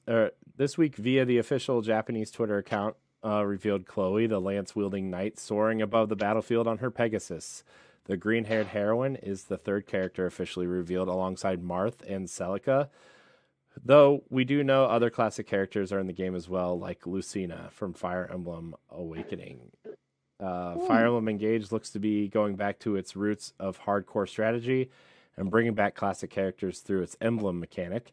allowing them to fight alongside the game's new roster. The game is Nintendo's first major release of 2023, coming January 20th to Nintendo Switch. Nice. I'm excited for this game, but I'm also worried about it for some reason because I love adding too much every week. No, it's just like Tecmo Koei did, like Intelligent Systems like produced the game, but Tecmo Koei did about 90% of the development on Fire Emblem Three Houses. And maybe I just love those characters so much, or maybe I just really like that game a lot and what they've done since Awakening, that like when they keep saying that we're going back to our hardcore strategy roots, it kind of like, I don't know, I like the strategy elements, right? Like that's what I go to Fire Emblem for, but I also like the character building and the relationships and the, bonding of the team members to get special powers and, character development and stuff. Like it's almost like a strategy persona to me at this point, where like I want to see the character growth. I want to see, even in Three Hopes, the Fire Emblem Warriors game, like, Ed, we talk about this all the time. Shez is like the best new Fire Emblem character since Fire Emblem Awakening, right? Like, I mean, I love her. I know. We both played as female Shez because female Shez is the best Shez. I want a Shez amiibo, by the way. Also, I would also like that $200 statue of the female Byleth from Good Smile, but that's also $200 I don't have. So, anyways, if any of you out there are looking for a Christmas gift for me, even though it doesn't come out till April, but whatever, it's fine. We'll give you the pre-order receipt. Yeah, you can just pick it up. I would just get yelled at, so I. You would. I would slap you, but then display it proudly on my desk. We'll go halvesies on it. I don't know. I'm kind of worried about this game, but at the same time, I'm going to buy it and play it and be like, well, it's Fire Emblem. It's pretty good. Yeah. You know what? I am going to buy it. I have no worries for it. I think it's just, do intelligent systems still have it in them to make a Fire Emblem game? I think that might be the question of concern. Yeah, it is because they've done so many Paper Mario games since then. They've done the last 3 Paper Mario games and Codename Steam. It's going to become a paper themed. Right, and I personally feel like Intelligent System has made some great Paper Mario games. They're really good. They're funny. They know the core. They look great. They play great. It is what it is with those games, and depending on what people's opinion about it, like I said, it is what it is. But we know Intelligent System for Fire Emblem, and because it's been handed off to Koei Tecmo to make it, this is going to be. I mean, I understand the return to form and everything, but it's more of, do we still have it in us to make what we started with? Our core love, our design, which is Fire Emblem. We've been away from it, and so we just want to return to it and make it. Hey, look at Rocksteady, look what happened when they did the Batman Arkham games. Yeah, Arkham, the first Arkham game was a hit. Arkham City was a hit, and then their third game, they didn't do the third game, and people knocked it. Origins? Right. Origins. They knocked Origins. People didn't like Origins because Rocksteady didn't develop it. It's my favorite. It's my second favorite of the Arkham games, to be honest. It's got some of the best boss fights. It's got the coolest version of Batman because it's like a prequel to the Arkham games, but it's even Warner Brothers doesn't even consider it one of those versions, right? And it's like, what are you doing? Like, I don't know. That game that makes me upset because I really like that game a lot. And yeah, because wasn't it Rocksteady supposed to do a different game outside of Arkham Knights? Yeah, it was because they said they had. It was they did. I mean, they're doing Suicide Squad now. Yeah, they did. I mean, they did Arkham Knight, and now they're doing Suicide Squad. So All right, because they were Rocksteady. They moved away from the Arkham games because they wanted to focus on the next project, which might have been Well, Suicide I Squad mean, at that time. now their leadership is leaving, so I don't know what that says or doesn't say about Suicide Squad, but Sefton Hill, that's his name, right? Yeah, is leaving along with the other co-founder now. Yeah. So. But that's the idea. It's just like we want to return back to what we love and created. So I have, Yeah. but I have faith and belief, and I believe they're going to turn out a great game. And once again, we could be like, Nintendo, what are you doing? Here's my $60. Let me find out what you're doing. Okay, now why is this music? Why is this gameplay? Why is this storyline? Why are these characters? Why this and that? I love or hate. Yeah. We never know. It's a good, and I think a lot of people who got into the Fire Emblem series, I think because of because Intelligent Systems did do Awakening, right? I Yeah. believe. Yeah, I the last Fire Yeah. Emblem they did before this was Fates, I think. was Fates. Yeah. Yeah, and people love Fates. And so I kind of feel like Yeah, but people like Birthright over Conquest is the problem, and Fire Emblem Engage is taking more of Conquest and putting it instead of Birthright. exactly. You know. Yeah. So I think it's just for Intelligent System, we want to remind people who we are and where we started from, and this is our series and everything. So I don't have no concerns. It could get sevens or eights. It's a intelligent system. They know what they're doing. They may even incorporate something that we've never seen. Who knows? It's Nintendo and the intelligent system. They're wacky. Yeah. They like to try stuff. Yeah. So we'll see, but I'm We'll still gonna gab get about it on Nintendo Pow Block. Don't worry, Yeah. everybody. Right. It will happen. It's true. Speaking of another strategy game, Deadpool, Venom, Storm, and Morbius headline Marvel Midnight Sun Season Pass, which I have an issue with, but we'll talk about it in a minute. So for Axis deck building strategy RPG, Marvel Midnight Suns will be getting its own season pass. The post-launch support DLC will highlight a few characters already shown off in the trailers, including stories and character packs that revolve around Deadpool, Morbius, Venom, and Storm. Purchasing the season pass will also grant instant access to 23 skins for existing characters like Captain America, Iron Man, and Blade. Marvel Midnight Suns hits Xbox Series X and PlayStation 5 this December, but won't hit Switch and last generation consoles till sometime in 2023. I just say I don't care. This game's gonna get canceled in 2023, so I just don't care. Do you think that? I think the Switch version might get axed at some point, honestly. And if it doesn't at this point, like I think that it's just not going to run very well. Yeah. My biggest issue with this though is that the season pass is they have characters that they showed off in the reveal trailer for this game. Like the DLC, like Storm and Deadpool were in the reveal trailer for this game. The second trailer they showed off that introduced the Spider-Man characters had Venom in it, and now that's going to be DLC as well. Like, if you're not going to include it in the launch game, don't show it in the launch trailers. That's my thing. That kind of makes sense. Yeah, I don't like it. I just don't like it. I think like Deadpool was shown off in the very first trailer. Deadpool's like the second character you see. So why is he DLC now? You know, like if he's the second character you see, why is he DLC? Why is Storm DLC when you showed her off in the first trailer? You know? Yeah. Storm, by the way.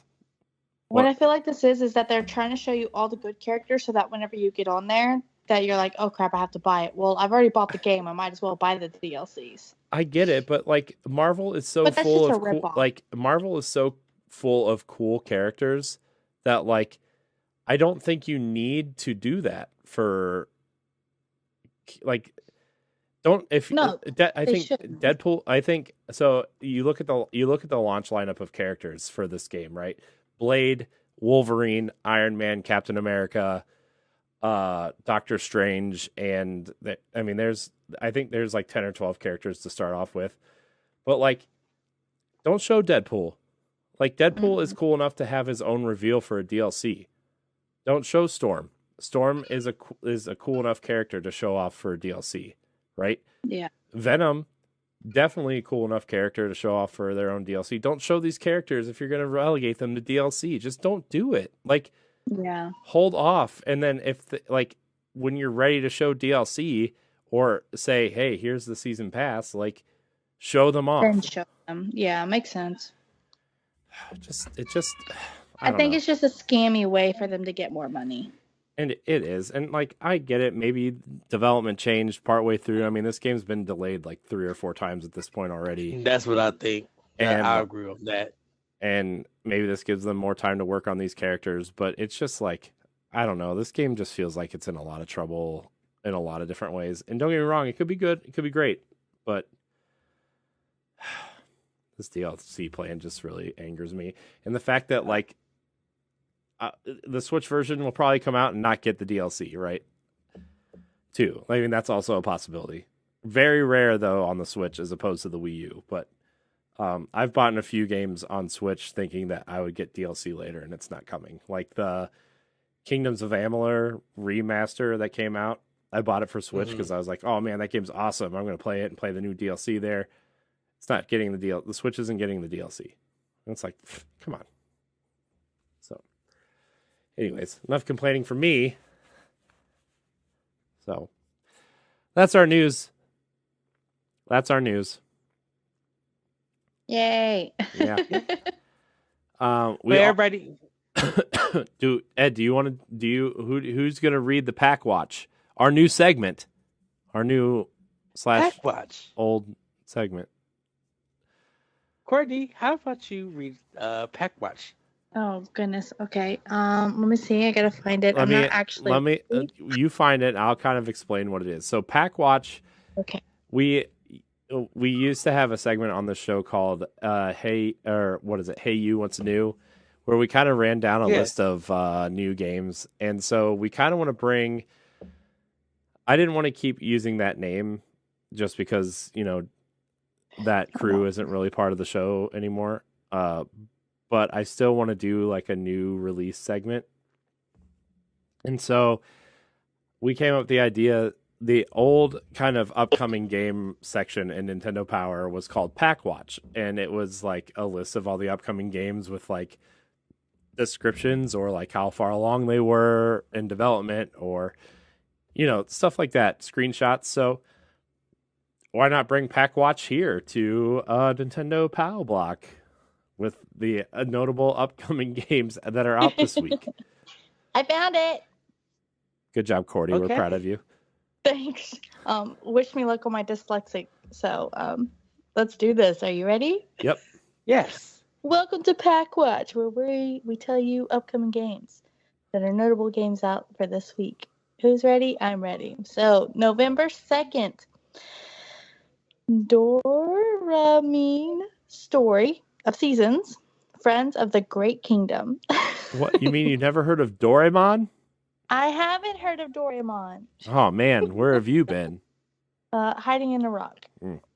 But Nobi and his friends are back in all new Doraemon Stories of Seasons titles. Grow crops, raise animals, and use Doraemon's secret gadgets to help friends in a fun-filled and heartwarming story that people of all ages can enjoy. Yes. More farming games. I love farming games, so I'll probably be playing this one. All right, next one. November 4th, Harvestella? Yes, that's correct. Cool. Yes, all right. In a vibrant and colorful world, players will tend their crops, befriend the town folks, overcome threats, discover origins of the world and the truth behind the NyQuil calamity among the ways. What's that word say? Calamity. Yeah. Calamity? Yeah, Oh, okay. sure. Why not? Yeah. Yep. Fancy. Yep. Now this one, It Takes Two, comes out November 4th. Is that only for Switch? Because isn't it already out, or is It's that out another on Switch? everything else. This is just Oh, the Okay, Switch cool. release. I Yeah. love this game. I'm so happy it's going on Switch then. It is, let's see, where is it? Description. Embarked on the craziest journeys of your life, and It Takes Two, a genre-bending platform adventures created purely for co-op. Invite a friend to join for free with Friends Pass. Ooh. And work together across a huge variety of gleefully disruptive gameplay challenges. Neat. Fancy. I actually like It Takes Two, so it will be definitely something fun to be playing on the Switch. 110%. I love that game. So I I definitely think- will be picking up Harvesteller. yes. I think this is a week where I skip the games that are coming out this week. No. Here's the thing. Next week there are 2 games that I really want. Oh, is there? Yeah. And you'll Tactics have to find out next week. It's too late. You can't wait now. Tactics Ogre Reborn comes out next week, and I'm very excited. Oh, does it really? Yeah. Talk Is about it physical next week? Yeah, it is. I must order it. Dang it, I'm trying to save. No, buy it. Save your Do money. Do it. Also, do Sonic it. Frontiers comes out next week too, and I'm like Ooh. halfway interested, but also I feel like that's a game that's going to be $20 in about 3 months, so I'm going to wait on that. Yeah. But I still want to play it. At the Send me end. some money. Christmas. Guys. Send me some Guys, I have a money very for it. important update for you. Very important update. Uh-oh. There's 58 seconds left in the Browns Bengals game, and the Browns are God. winning 32-13. Ooh, okay. So, just They're I'm gonna just throwing fumble. that out there. You know, who's to say? Who's to say? Browns are they're going to Super Bowl. Super Bowl. Fingers Yeah. crossed. Yes. Anyways, continue. I just wanted to give that important update to everybody. Very important to the Nintendo podcast. The Browns. Oh, game's over. Game's over. Browns win. 3-5. Woo! Now we're on our fancy schmancy question block. Oh yeah, question block. Here we go. Yes. Hello, everybody. Oh. Wait. Sorry. We're ready. It's time for question block. Oh. So we got a question from Sam Hall. He asks, "How big?" Oh, you're will just gonna read the Nintendo's-" questions, Ed? Yes. Okay. How big will Nintendo's 2023 be compared to previous years? Will it be another 2017, 2019? What game are you looking forward to most? Look, all I gotta say is Fire Emblem and Zelda. So yeah, it's gonna be a great year. It's gonna Yeah, be I'm a on great the year. Zelda kick. I'm Mhm. ready for it. And that Mickey Mouse platformer next year, also that 2D platformer that's coming out, also gonna be great. I would say that it is going to be another big year. I think it's going to be almost like 20. I would say 2017 because of the monthly releases and everything. I wouldn't say 2019 because 2019 was way too much of greatness. Oh yeah. They were getting ready for the pandemic. You had Fire Emblem, you had Astral Chain, you had Link's Awakening, Dragon Quest 11, Dragon Quest 10, Dragon Quest 11, Dragon Quest 11, Deus Ex Machina. Like you had games out the wazoo dropping. September was bunkers. All right, let me read you the Switch games that are already announced for 2023. Okay. Let's go. Okay. January we have Persona 4 Golden, Persona 3 Portable, Fire Emblem Engage, and that's just January. Right. February we have Theater Rhythm Final Bar Line, which I know Ed's excited about. We have Digimon World Next Order, which I know somebody out there is probably excited for. Atelier Ryza 3, which I know a lot of people are excited for. That series has gotten a lot of. It's kind of like snuck up on people, I think. Yeah. Kirby's Return to Dreamland Deluxe, Heck yes. Octopath Traveler 2. Let's Yes. go. We have Fatal Frame Mask of the Lunar Eclipse for March. Mm-hmm.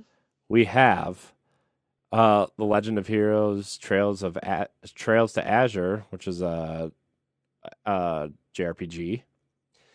Fancy. And then The Legend of Zelda Tears of the Kingdom. Not Breath of the Wild 2, everybody. Like I keep calling it. I keep calling it that. It's because it needs to be that. That game is going to get delayed out of May. I just know it. I know. I have a just feeling it's going to be it. delayed too. I don't want it to, but I have a really terrible feeling. Also, Coffee Talk episode 2 is coming out next year. Disney Dreamlight Valley is coming out of beta. Finally. Disney Illusion Island, which is that Mickey Mouse platformer I was just talking about. That you're There's excited a about? possibility we might get Silk Song next year. Ooh. Yeah, I don't care about that. Hey, I didn't like Hollow Knight. Sorry. well, I mean, I can understand that. That's fine. But I think with this showing that Microsoft's No, I know Silk Song. A lot of people are excited for Silk Song. I know that.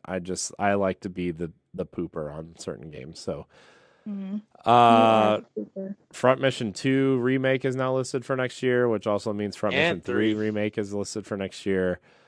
That Metal Slug Tactics game next year.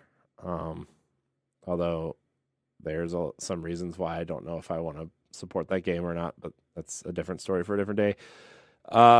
Mega Man Battle Network Legacy Collection is next year. Mina the Hollower is scheduled for next year, which is the follow-up to Shovel Knight, which I'm super excited for. Everybody, if you don't know what Mina the Hollower is, it is the developers of the original Shovel Knight game are making a Game Boy style Zelda game. Sick. Revolving around this mouse named Mina. So think of the Game Boy Color version of Link's Awakening starring a mouse. And that's what you're getting. And I'm super excited. Castlevania. What? Thrown into it. I think with Castlevania thrown into it. Because I think it's like a whip that the mouse in the use. Yeah. Well, you know. So yeah, I'm really excited for that. Pikmin 4 slated for next year. Heck Oh, yes. I can't wait for that. I know, dude. Pikmin 4, I'm so excited. Rune Factory 3 That's something special. we should stream. Yeah. Rune Factory 3 special next year. Yes. Let's see what else is. There's so many things for Switch next year that it's just crazy. So yes, and all in all, Super Bomberman R2 next year. Mm-hmm. Tales of Symphonia remastered next year. Yes. Yes.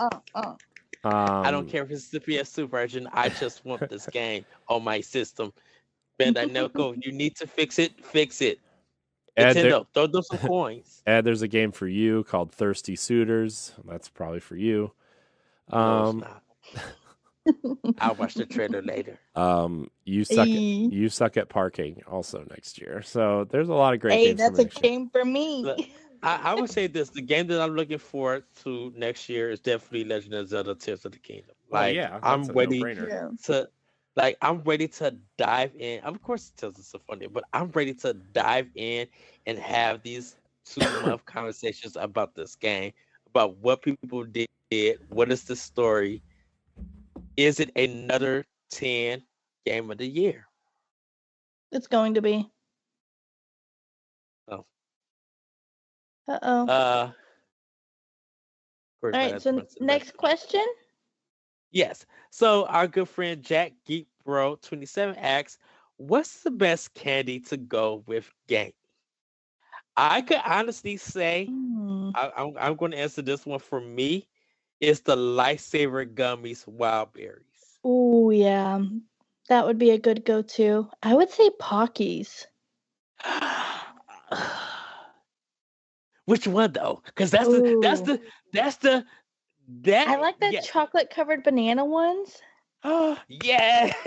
I'm allergic to the strawberry one, so I can't say that one. And the cookies and cream. cookies and cream one. See, I can't gang with the cookies and cream one because I've been like the box will already be gone before Right. it's the gang is I feel like the the cookies banana and- one I could take my time with though. Yes. Yeah. Yes. Just enjoy Uh, all the flavors of it.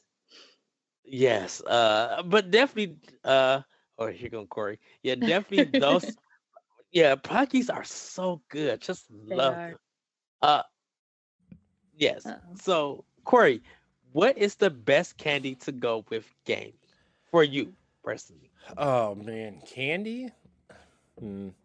Here's the thing. I don't really eat candy when I'm playing games. Hmm. I'm more of a. I really like a good chips and salsa, or like a good like I don't know. I don't really eat candy when I'm gaming. I eat candy every other aspect of my life, but not video games. Apparently, What a cookie do?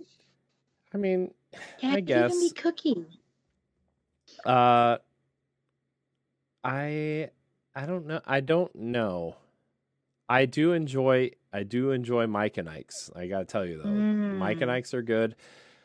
So they make packs of all purple called, what are they called? Like something Joe's, and they're all they're Mike and They're Ike's. the grape flavors. Yeah, but Yeah, like I the know what you're grape talking ones about. have a special name to them, and I do like those. So I guess I'll go with those. Perfect. Okay. And Safi from Lore Together podcast, do check them out. Love their work. Asks, what flavor do you think the candies given out in Animal Crossing are? I'm going to give this one to you, Courtney, because I have no idea. I'm going to say peppermint and just go run with that. I'm gonna say they're the ones. Halloween candy. I'm gonna say that they're the ones handing out candy corn and the peanuts. Well, they're like in like a cute little like candy wrapper. So I would say like That's how they get you. jawbreakers, like I don't know, like elegant little. There's something to like little Soul suckers. smashers. Yeah. I love what's it's the butterscotch that's in that Oh, yellow. That's kinda what they thing. are. They're butterscotch. They're called regret and sadness. 110%. No, those are old people Corey. candy. Those are perfect. That's Did you that's just that's say what, it's called regret and sadness? yeah. Just like my ex-girlfriend. Shay. Just kidding, everybody. Yeah, no, I hate Animal Crossing. I was talking about this with my friend Emily the other day, and she just got Can't Animal stand you. Crossing. She, we were talking about Animal Crossing, and I told her that I hate Animal Crossing. She just got it, and she was asking me about it. I'm like, look, this is the one Nintendo game that you're asking me about that I don't play because I absolutely You hate go Animal through Crossing. one season of the game instead of all 12 seasons just to 12 pick that you seasons? hate the game. 12 seasons? Well, 12 different holidays, right? 12 different months. There's 12 different things that happens each and every month. Every month is different. Every week is different. Not for me because I don't play. Well, skip Easter. Don't play it in Easter. Nope. Well, everybody, that's going to be it for Nintendo Pow Block. Courtney, where can we find you? You can find me on TikTok and Twitter at Courty_Yikes. Corey, where can we find you? Running away from Tom Nook for the rest of my life. Oh, Lord. You can find me at I am Corey HC on Twitter and Instagram, and you can find me doing things here on the Boss Rush Network. And you guys can find me on Twitter at that Retrocove, where I have posted my version of Tom Nook and my version of Adam Hunter for Streets of Rage 4 for Halloween. So guys, check that out. Also check out my Instagram. Check us out on Discord. Check us out on bossrush.net for more Nintendo Power Block news and clips and things like that. And also check us out on YouTube at Boss Rush Network.